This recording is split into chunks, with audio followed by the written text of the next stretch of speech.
Short story. What happened to me? When I was 8.5 years old, we were getting ready to celebrate Christmas, when one night on December 10th, my dad became very angry, and I've never seen him like it before. He was arguing with my mom, and then he went outside. I remember him later coming in with a gas can and locking the doors behind him.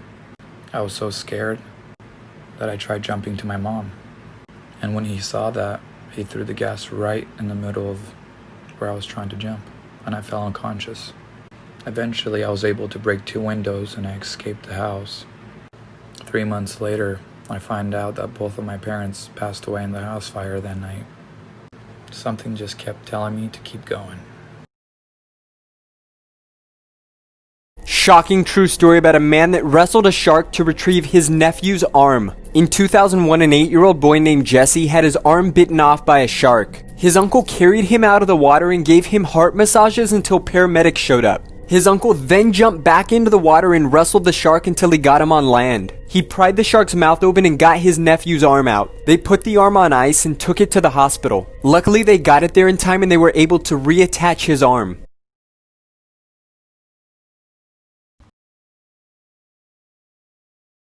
Extremely toxic best friend story time. So when I was in 8th grade, there was this boy. And this boy would go around telling almost every girl that he liked her.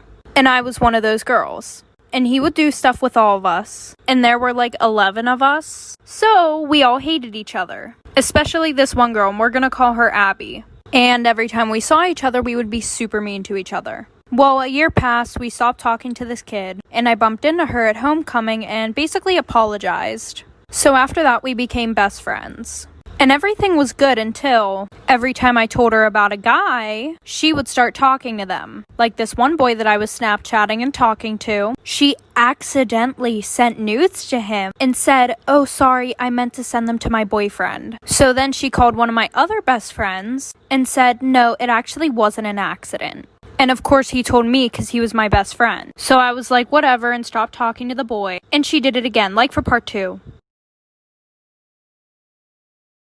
This is the story of the disappearance of Margaret Ellen Fox, and yes, the phone call at the end of the story is real.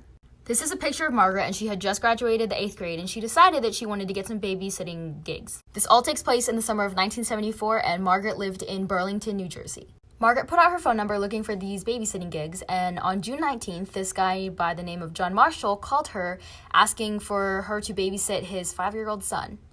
The job was in Mount Holly, New Jersey, and Margaret's parents were kind of weird about it because she was only in 8th grade and she'd be traveling to a different city. But she gave them John Marshall's phone number, so they were okay with it. John had some babysitting stuff set up for her on a weekend, but he postponed it 3 times. Eventually, he called her again and said this time it was for real and he would pick her up in a red Volkswagen. Margaret told her parents that she would call right when she got there, but no call. A few hours went by and still no call. And she was supposed to be home at 2:30, but then she didn't show up. And then hours went by and she still didn't show up. Part 2 coming now. You guys, this is the reason why I never wore big dresses to school. Let me set the scene for you. 4th grade Joe, 9 years old, super perky and happy to be wearing a giant dress to school. You know, I don't know why I was. Maybe we had just gotten it. I was super excited about it. It was like a Wednesday. I was probably like, Mom, I want to wear this dress. And since I was mainly tomboyish my entire life, she was probably like, yes, wear it. So I took it to school. So I took it to school. It made playtime a little complicated, but that's fine. Recess was fine. I was one of those kids who liked to roll around in the dirt, climb trees, all that jazz. And I'm like, it's just a dress. It'll be fine. So it's time for like nutrition class. I don't know. They're trying to teach us about like pyramids and like food groups. My teacher starts looking at me funny. And then she kind of just says to the entire class, Josadak? And I'm like, is it Josadak? Can you come with me outside for a second? I'm like, yeah, sure. 4th grade me just comes with her outside. And when we're outside, she closes the door. And I'm like, huh. She slowly takes off her shoe. I was like, oh, look for part 2.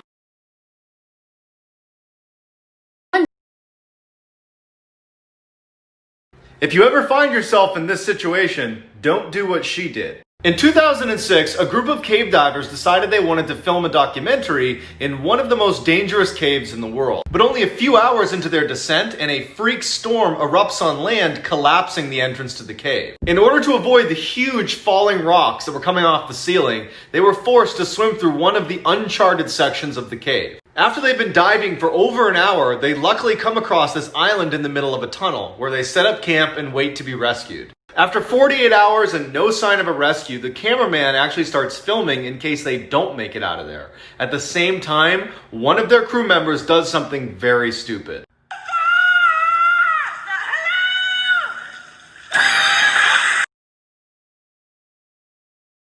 So this is the real story about how I broke the Big Thunder Mountain ride at Disneyland, or so I thought. So at the beginning of the ride, I pulled out my phone to film, which I do all the time, and none of the workers ever say anything, but this time as we were on the ride, you could hear a lady on the loudspeaker yelling things at us throughout the ride, and this was the only instance I got it audibly on camera. I don't remember what else she said because we were screaming on the ride. I wasn't sure if she was saying things to me or someone else because everyone was faced forward on the ride, so I didn't really know what she was talking about. Anyway, I got really scared because technically you're not supposed to have your phone out. She kept saying things over the loudspeaker until they ended up literally stopping us in the middle of the ride. We were stuck there for about 15 to 20 minutes and they made everyone leave the line, so it got pretty scary because no one was telling us what was going on. Meanwhile, I was convinced I was the reason they stopped the ride because I had my phone out and thought I dropped something on the rails. My friend also kept telling me that I broke the ride, so it was kind of an inside joke that I broke the ride. But finally, some workers came and released us and we had to climb down onto this ramp to get off. But in the end, they gave us all fast passes. They still never told us exactly what happened, but I assume it was because of my juicy fat ass. This is why you should never ding-dong ditch someone's house. If you don't know the term of ding-dong ditching, it means when somebody goes to someone's house, rings the doorbell to annoy them and run and not get caught. This story started when 3 young boys were up to no good ding-dong ditching their neighbors' houses. After a while of ding-dong ditching their neighbors' houses, they walked upon a house they called the ghost house. But only one of them out of the group was willing to prank this house. So the young boy went up to the house, rang the doorbell 5 times and hid. There was no activity, nobody opened the door. So he went a second time, and right when he got to the doorstep, a man came out. He grabbed the young boy by the shirt, threatening to kill him and pull him inside, but luckily the young boy got away and ran home. Later that night, all the young boys were having a sleepover. When all the boys were sleeping later that night, the man they ding-dong ditched came in their house and hunted down the boy who ding-dong ditched his house. He stabbed the young boy to death and fled the scene, never to be found again. Remember, your Amazon Alexa is always listening. In 2018, a girl named Alexa came home to her apartment to find her creepy stalker landlord in her kitchen. She screams and threatens to call the cops, and he just smiles and says, "I was just checking in on you," and leaves. Feeling totally sketched out, she spends the next few hours down the hall in her friend's apartment before finally going back to her room to go to bed. That night, she woke up to her Amazon Alexa responding to someone in the room. It said, "I'm sorry, I couldn't hear you. Did you say I'm watching you?" The girl instantly turns on her lights and looks around, but no one's there. So she unplugs Alexa and is about to go back to sleep when she hears what sounds like a man grunting in her closet. As she's staring at her closet, her Alexa turns back on.